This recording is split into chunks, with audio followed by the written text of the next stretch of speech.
Hey there, Redditors. This is an angry venting session cry for help, but relax. I'm doing better now. It's just a feminine rage at the moment. I'll jump straight to the situation and share an unbiased experience. So, I left my groom at the altar 8 months ago. Yeah, I know how that sounds. But before you all judge me, hear me out. The person who breaks off a relationship is normally thought to be the heartless one, because how can they hurt when they caused it, right? But that is not true. People in my situation will understand what I'm talking about. While everyone sympathizes with the person getting dumped, no one seems to care about the person who gathers up enough courage to end the relationship. Not defending toxic people who hurt their partners, but some people just make you miserable until that becomes your reality.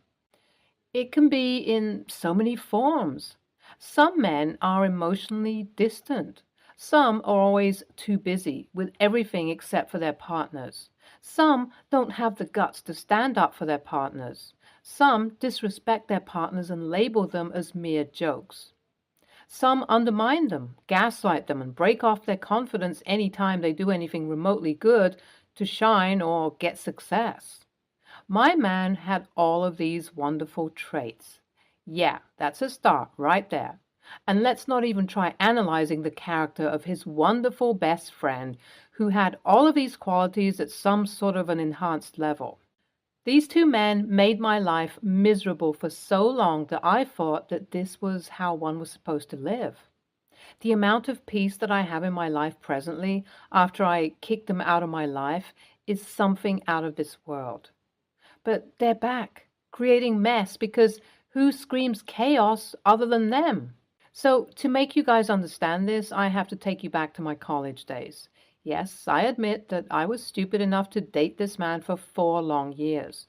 But, I was the stupidest to accept his proposal and decide to become his wife. So, my ex and his best friend have been pretty close since kindergarten, and they are very similar to each other. The same sexist, misogynistic, insecure, overconfident traits. It wasn't always so bad. I had my good days with my ex. Initially, he was very charming, and believe me when I say this, that man knew how to be charming. He wanted to impress me, and it worked. The first few months were really good, after which, one after the other, the layers started falling off as I could see his real self.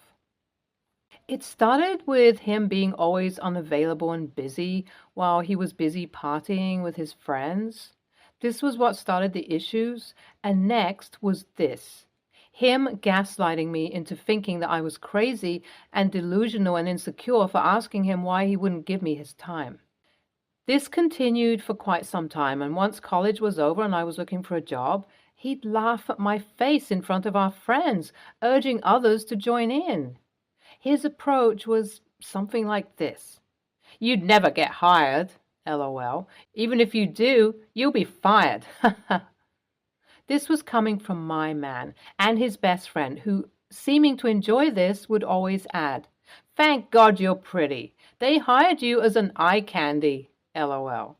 It felt so disrespectful and annoying, and my ex would just laugh. Every time I argued with my ex, he would share it all with his friends. He would include a third person in our issues, and his best friend would call me all sorts of names and label me as a dramatic and impulsive woman. A typical woman who overreacts to everything and obsesses too much about unnecessary stuff. They'd make fun of me everywhere to the point where it was hurtful. He'd comment on my weight, my appearance, my dressing sense, and all of that while my ex would just sit around and laugh. Now, if I start talking about these, I have countless examples, but that's not what we are here for. So, as the wedding planning started, it was practically his best friend deciding everything. I was the bride and I was supposed to have my dream wedding, but no matter what I like, we would only go ahead with what his friend was choosing. And at times, I felt like he was intentionally choosing something that I did not like to spite me. For example, I didn't like the orange flavor, and he decided to have that for my wedding cake. My ex chose what his friend chose and made me choose the same.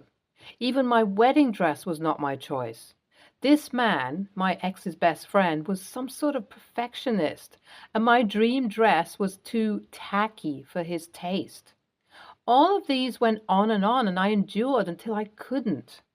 On my wedding day, something horrible happened, but now when I look back, I'm very glad for it. So, my ex's best friend decided to have fun by arranging a prank, something highly disrespectful. And that's not all. He said some mean words, too. I'll explain it. A pregnant woman who brought in, and it was announced by none other than my groom's best man, his best friend, that he must not marry this stupid, ugly hag, referring to me while he had such a lovely girlfriend already pregnant with his kid. And this was not something happening in a room with only the four of us. No, this was happening right in front of all the wedding guests. I was horrified and did not know how to react.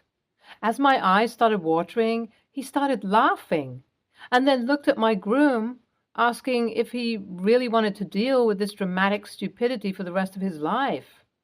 He was being so mean to me for no reason while I was just standing there, unable to say a word or even cry. This went on for about 30 minutes, and I was on the edge when the girl and these two men started laughing. I never felt so weak in my life. I felt like my heart was breaking and I was dying while these people were just laughing at my face. And then they said that it was a prank. A prank! Can you imagine how that would feel? After disrespecting me like that in front of all the guests and using such words against me, they just laughed it off, labeling it as a joke. And when I started yelling at them, they simply yelled back, saying I was really stupid to not even understand how to react to a joke. That was enough for me to understand that this was not what I wanted to deal with for the rest of my life. And so I left. I left my groom at the altar and just went away.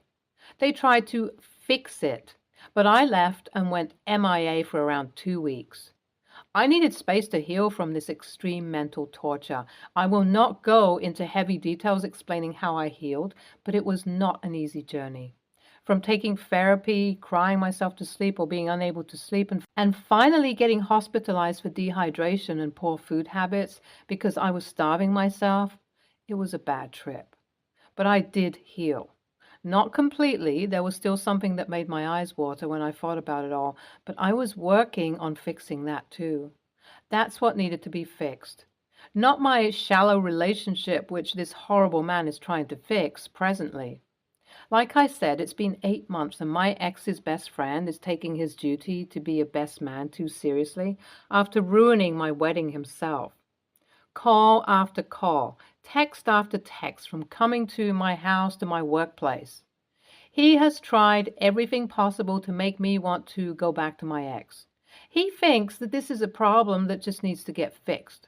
When I clearly told him that I was done with the relationship and had moved on, he simply asked if I was dating anyone new. It's like if there was another man in my life, he would probably leave me alone.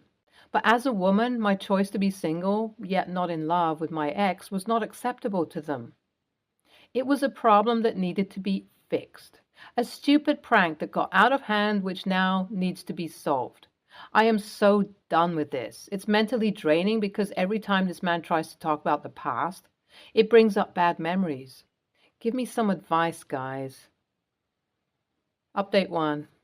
Thank you. Thank you for such wonderful comments. When I thought about writing this, it was more of a venting idea. I did not expect people to be this involved. Reading your comments made me feel like I am some movie character and you guys are making theories of your own. So I saw a few comments talking about a restraining order, and I think that's a brilliant idea. I don't know why I did not think about that myself, but it's never too late.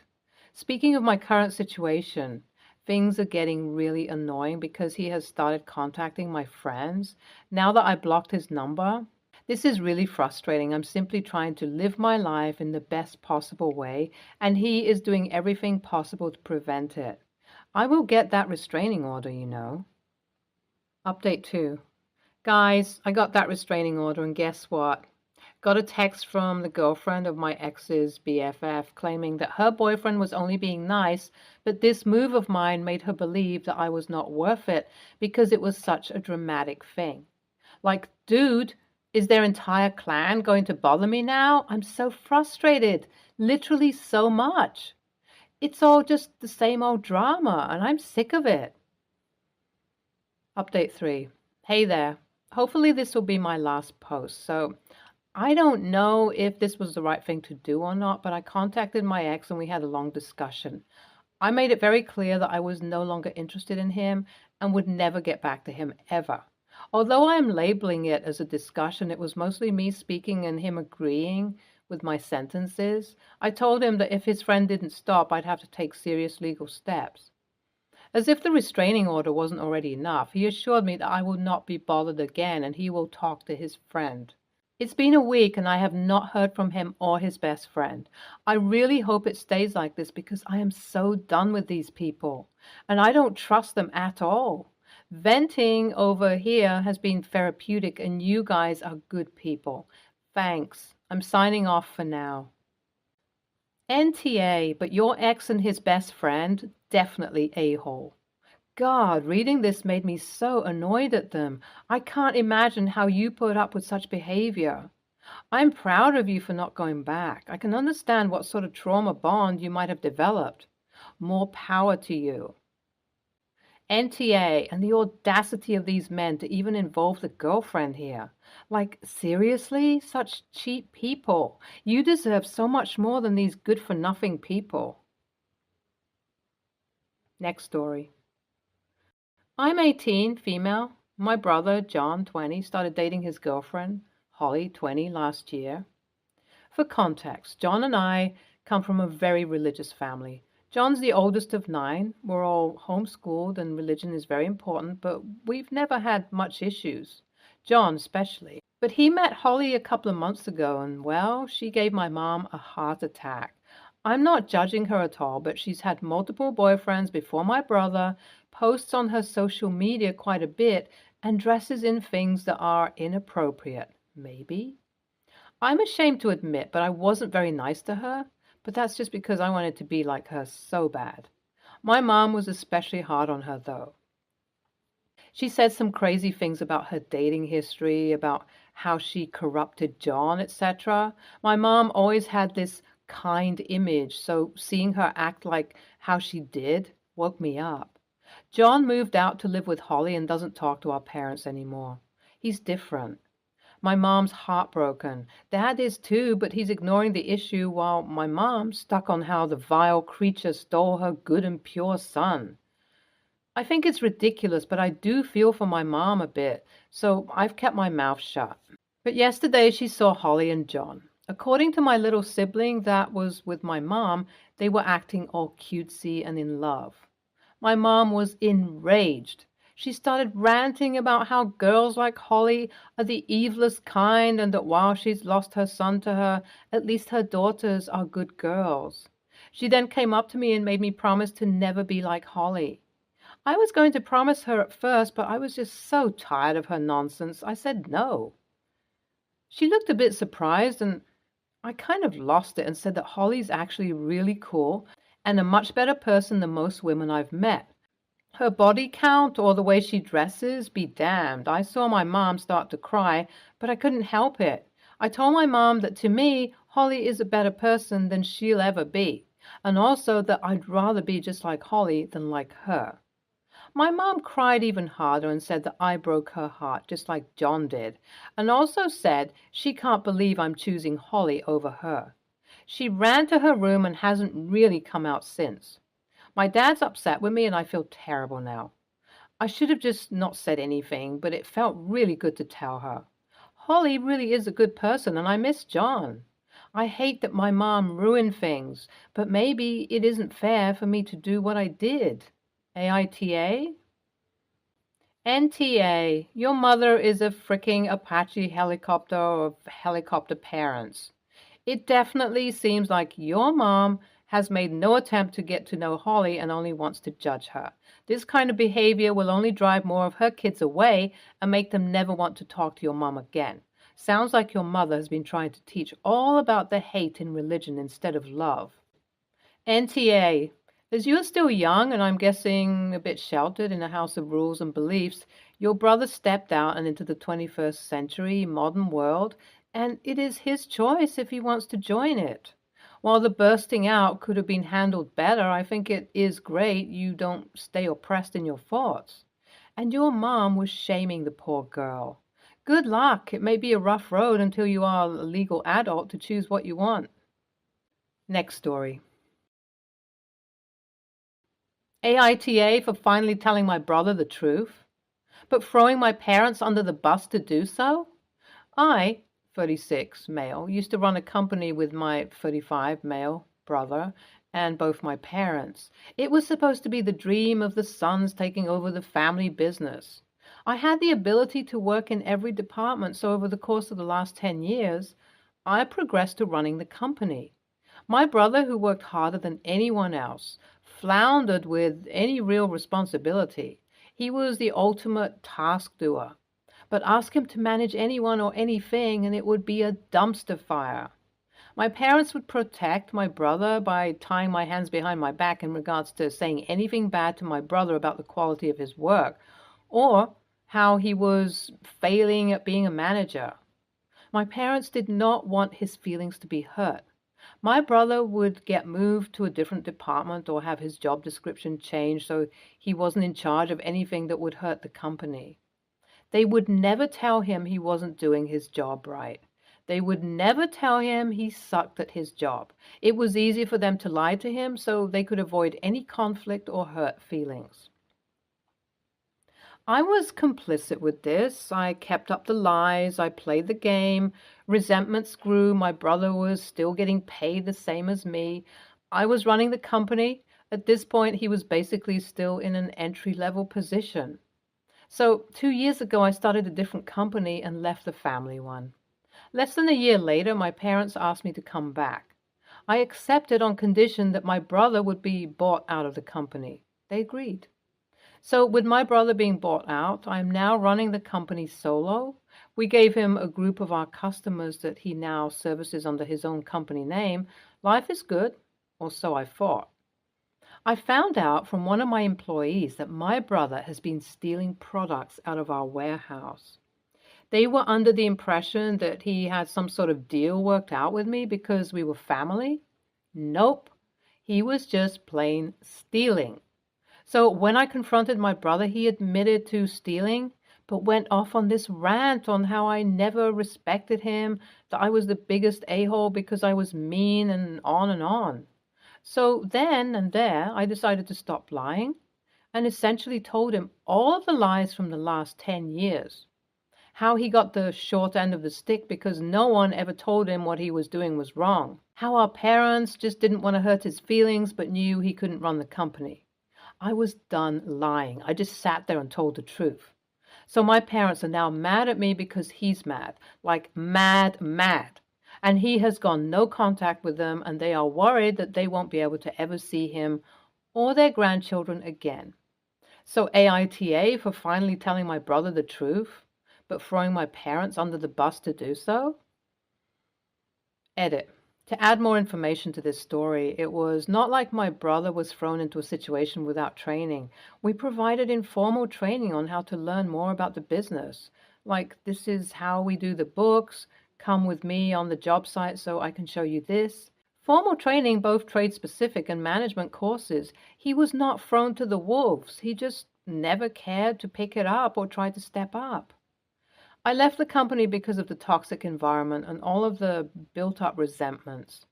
I came back to the company because my parents' retirements are tied to the company, and without a son to run it or a sale, they would have lost everything. I still run the other company I started. Last I knew, I was an a-hole for what I did to my brother.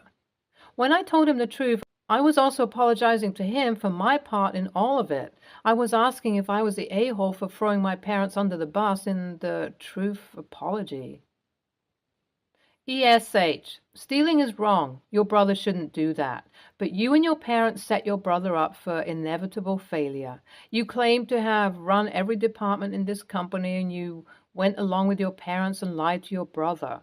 You were complicit in this. If your brother was in a role and he failed, that's on him. But if you all let him constantly fail and moved him from department to department to fail again, you're ultimately failing your other employees and the company. Stay tuned for more stories from our girl relationships.